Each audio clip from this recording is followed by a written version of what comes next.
سهیل سیدالف ساکن ناحیه دنغره می باشد که از автомашинаҳои замони иттиҳоди шӯравӣ сохта шуда ки аллакай корношоям гардидаанд мошинҳои замонавӣ ва ба талаботи замон ҷавобгӯ месозад. Суҳайл мошини номаш Победаро аз бобои Талбак, яке аз сокинони ноҳияи Данғара харидорӣ намуда бо истифода аз ҳунару маҳорати худ онро замонавӣ сохтааст ки кас ба дидани он бовараш намеояд.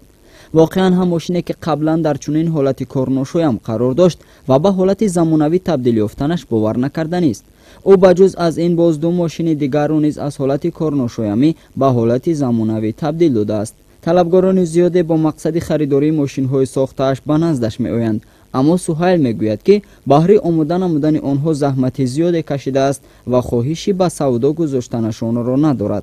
اون نفری که این ماشین رو با شما مقصد سودا کرد، بعد از چنین زمانوی کردن شما او این ماشین خود رو دیده است؟ بله، او ماشین رو دید، در ماشین نشست. از مرکز این بزرگ ناحیه دنغره به خونه‌اش رو من بردم. خیلی داد تشکر که مثلا چنین یک ماشین بله خیلی فرسوده رو چنین زمانوی کرده. بابای طلبک فکر کرد که من این ماشین او رو برده با متالالون میدیم. با آهنپورا برده. با آهنپورا 3 مرتبه 4 مرتبه من به سر همون آدم رفتم همین چیز رو با من سودا کن. او راضی نشد. فکر کرد که من این رو شما با چند مقدار مبلغ این ماشین رو خریدید؟ با مبلغ 7000 سومون. شما این رو با مبلغ 7000 سومون خریداری کردید. چقدر صرف کردید که چنین زمانوی شد؟ در مدت 8 ماه این ماشین همین خیلی مقصد تیار شد.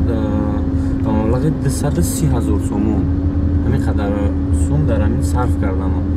این زمان یگان نفر خریداری ماشین اختراع کرده شما شده است؟ بله بسیار است. نه که من سودا نکردم تا حالا با یگان نفر. انسانی که در حقیقت هنر و مهارت دارد هرگز در جامعه خوار نخواهد شد. سهیل نیز یکی از جوانان هنرمند ناحیه به شمار رفته با تعمیر نقلیات‌های مردم مشغول است و با این راه روز می‌گذراند و میان ساکنان ناحیه احترام دارد. جیانزاده فیض محمد، فاروقی صفر، نمازعلی ارگش، ناحیه دنغره، اخبار.